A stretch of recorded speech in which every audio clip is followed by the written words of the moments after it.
ನಮಸ್ಕಾರ. ಬಾಂಗ್ಲಾ ವಿರುದ್ಧ ಗೆದ್ದು ಏಷ್ಯಾ ಕಪ್ನ ಫೈನಲ್ ತಲುಪಿತು ಪಾಕಿಸ್ತಾನ. ಬಳಿಕ ದಂಗಾದರು ಪಾಕ್ ದಿಗ್ಗಜರು.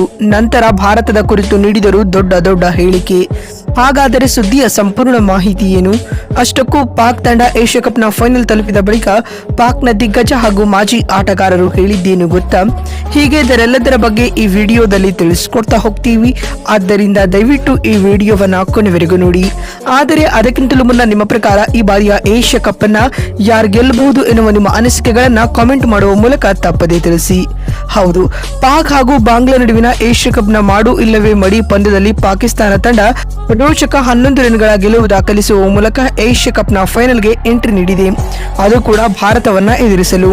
ಇದಕ್ಕೂ ಮುನ್ನ ಈ ಒಂದು ಪಂದ್ಯದಲ್ಲಿ ಮೊದಲು ಬ್ಯಾಟಿಂಗ್ ಮಾಡಿದ ಪಾಕ್ ತಂಡ ಕಳಪೆ ಬ್ಯಾಟಿಂಗ್ ಪ್ರದರ್ಶನವನ್ನ ನೀಡಿತು. ಪರಿಣಾಮವಾಗಿ ಪಾಕಿಸ್ತಾನ ನಿಗದಿತ 20 ಓವರ್ಗಳಲ್ಲಿ ಕೇವಲ 135 ರನ್ ಕಲೆ ಹಾಕಿ 8 ವಿಕೆಟ್ ಕಳೆದುಕೊಂಡಿತು. ಬ್ಯಾಟಿಂಗ್ ವಿಭಾಗದಲ್ಲಿ ಮೊಹಮ್ಮದ್ ಹ್ಯಾರಿಸ್ 31 ಹಾಗೂ ಮೊಹಮ್ಮದ್ ನವಾಜ್ 25 ರನ್ಗಳ ಕೊಡುಗೆ ನೀಡಿದರೆ, ಅತ್ತ ಬೌಲಿಂಗ್ನಲ್ಲಿ ಬಾಂಗ್ಲಾ ತಂಡದ ಪರ ಟಸ್ಕಿನ್ ಅಹಮದ್ 3 ಮತ್ತು ರಿಷಾದ್ ಹಾಗೂ ಮೆಹದಿ ಹಸನ್ ತಲಾ 2 ವಿಕೆಟ್ ಉರುಳಿಸಿದರು. ಈ ಗುರಿಯನ್ನ ಬೆನ್ನಟ್ಟಿದಂತಹ ಬಾಂಗ್ಲಾ ತಂಡಕ್ಕೆ ಶಾಹಿನ್ ಶಾ ಆಫ್ರಿದಿ ಹಾಗೂ ಹ್ಯಾರಿಸ್ ರೌಫ್ ದುಸ್ವಪ್ನವಾಗಿ ಕಾಡಿದರು. ಪರಿಣಾಮವಾಗಿ ಬಾಂಗ್ಲಾ 20 ಓವರ್ಗಳಲ್ಲಿ 124 ರನ್ ಕಲೆ ಹಾಕಲಷ್ಟೇ ಶಕ್ತವಾಯಿತು. ಇದರೊಂದಿಗೆ 11 ರನ್ಗಳ ಸೋಲನ್ನ ಬಾಂಗ್ಲಾ ಎದುರಿಸಬೇಕಾಯಿತು. ತಂಡದ ಪರ ಶಮಿ 30 ರನ್ ಬಾರಿಸಿ ಟಾಪ್ ಸ್ಕೋರರ್ ಎನಿಸಿಕೊಂಡರೆ, ಇತ್ತ ಪಾಕ್ ತಂಡದ ಪರ ಶಾಹಿನ್ ಶಾ ಆಫ್ರಿದಿ ಮತ್ತು ಹ್ಯಾರಿಸ್ ರೌಫ್ ತಲಾ 3 ವಿಕೆಟ್ ಪಡೆದುಕೊಂಡರು. ಸ್ನೇಹಿತರೆ, ಈ ಮುಖೇನವಾಗಿ ಪಾಕ್ ತಂಡ 2017ರ ಬಳಿಕ ಫೈನಲ್ ಪಂದ್ಯವೊಂದನ್ನು ಆಡಲು ಸಜ್ಜಾಗುತ್ತಿದೆ. ಸ್ನೇಹಿತರೆ, ಇನ್ನಿದೀಗ ಪಾಕ್ ತಂಡದ ಈ ಗೆಲುವಿನ ಕುರಿತು ಮಾತನಾಡಿದ ಪಾಕ್ನ ದಿಗ್ಗಜ ಆಟಗಾರ ಶೋಯಬ್ ಅಖ್ತರ್ ಈ ರೀತಿಯಾಗಿ ಹೇಳಿದ್ದಾರೆ. ಈ ತಂಡ ಇನ್ನೂ ಸೆಟಲ್ ಆಗಿದೆ. ಬಾಂಗ್ಲಾ ವಿರುದ್ಧ ಇವರು ತೋರಿದ ಆಟ ಚೆನ್ನಾಗಿತ್ತು.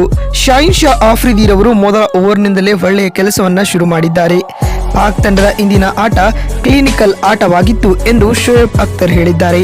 ಮತ್ತು ಮಾತು ಮುಂದುವರೆಸಿದ ಅವರು, ಇನ್ನು ಫೈನಲ್ ಬಗ್ಗೆ ಹೇಳುವುದಾದರೆ, ಇದು ಸರಿಯಾದ ಸಮಯ ನಾವು ಸೇಡನ್ನ ತೀರಿಸಿಕೊಳ್ಳಲು. ಮತ್ತು 2 ಬಾರಿ ಭಾರತ ತಂಡ ನಮ್ಮನ್ನ ಟೂರ್ನಮೆಂಟ್ನಲ್ಲಿ ಸೋಲಿಸಿದೆ. ಆದರೆ ಈ ಸಲ ನಾವು ಯಾವುದೇ ತಪ್ಪು ಮಾಡಲ್ಲ. ಬದಲಾಗಿ ಭಾರತ ತಂಡವನ್ನ ಫೈನಲ್ ಅಲ್ಲಿ ಸೋಲಿಸಲು ಮತ್ತು ಪ್ರತೀಕಾರವನ್ನ ತೀರಿಸಿಕೊಳ್ಳಲು ಎದುರು ನೋಡುತ್ತಿದ್ದೇವೆ ಎಂದು ಶೋಯಬ್ ಅಖ್ತರ್ ಹೇಳಿದ್ದಾರೆ. ಮತ್ತು ಮಾತು ಮುಂದುವರೆಸಿದ ಅವರು, ಶಾಹಿನ್ ಶಾ ಆಫ್ರಿದಿ ಇದೀಗ ರೆಡ್ ಹಾಟ್ ಫಾರ್ಮ್ ನಲ್ಲಿದ್ದಾರೆ. ಅವರನ್ನ ಎದುರಿಸಲು ಭಾರತ ಸಿದ್ಧವಾಗಬೇಕು ಎಂದು ದೊಡ್ಡ ಹೇಳಿಕೆಯನ್ನ ಶೋಯಬ್ ಅಖ್ತರ್ ನೀಡಿದ್ದಾರೆ. ಇನ್ನು ಇದಾದ ಬಳಿಕ ಮಾತನಾಡಿದ ಪಾಕ್ನ ಇನ್ನೋರ್ವ ದಿಗ್ಗಜ ವಾಸಿಂ ಅಕ್ರಮ್ ಈ ರೀತಿಯಾಗಿ ಹೇಳಿದ್ದಾರೆ. ನಾನು ಸ್ವಲ್ಪ ರಿಯಲಿಸ್ಟಿಕ್ ಆಗಿ ಇರಲು ಇಚ್ಛಿಸುತ್ತೀನಿ.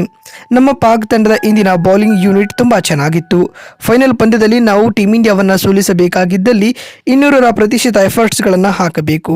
ನಾವು ಮಾನಸಿಕವಾಗಿ ತುಂಬಾ ಸದೃಢವಾಗಿದ್ದೇವೆ ಫೈನಲ್ ಅಲ್ಲಿ ಟೀಮ್ ಇಂಡಿಯಾವನ್ನ ಬೀಟ್ ಮಾಡಲು ಎಂದು ವಾಸಿಂ ಅಕ್ರಮ್ ಹೇಳಿದ್ದಾರೆ. ಈ ಮೂಲಕ ಭಾರತದ ಕುರಿತು ದೊಡ್ಡ ಹೇಳಿಕೆಯನ್ನ ಪಾಕ್ ದಿಗ್ಗಜ ನೀಡಿದ್ದಾರೆ. ಮತ್ತು ಮಾತು ಮುಂದುವರೆಸಿದ ಅವರು, ನಮಗೆ ಇನ್ನೂ ಕೂಡ 2 ದಿನ ಕಾಲಾವಕಾಶ ಇದೆ. ಈ ಸಮಯದಲ್ಲಿ ನಾವು ನಮ್ಮ ನ್ಯೂನ್ಯತೆಗಳ ಮೇಲೆ ಕೆಲಸ ಮಾಡಬೇಕು ಮತ್ತು ಫೈನಲ್ ಪಂದ್ಯದಲ್ಲಿ ನಮ್ಮ ಬೆಸ್ಟ್ ಆಟವನ್ನ ನೀಡಿ ಕಪ್ ಗೆಲ್ಲಲು ಎದುರು ನೋಡಬೇಕು ಎಂದು ಪಾಕ್ ದಿಗ್ಗಜ ತಿಳಿಸಿದ್ದಾರೆ. ನೋಡಿದ್ರಲ್ಲ, ಪಾಕ್ ಬಾಂಗ್ಲಾ ವಿರುದ್ಧ ಗೆದ್ದು ಫೈನಲ್ ತಲುಪಿದ ಬಳಿಕ ಪಾಕ್ ದಿಗ್ಗಜ ಹಾಗೂ ಮಾಜಿ ಆಟಗಾರರು ಹೇಳಿದ್ದೇನು ಅಂತ ತಿಳಿಸಿಕೊಳ್ಳುವ ನಮ್ಮ ಈ ಪ್ರಯತ್ನ ನಿಮಗೆ ಇಷ್ಟವಾಗಿದ್ದಲ್ಲಿ ತಪ್ಪದೆ ಈ ಕೂಡಲೇ ಈ ವಿಡಿಯೋಕ್ಕೊಂದು ಲೈಕ್ ಮಾಡಿ.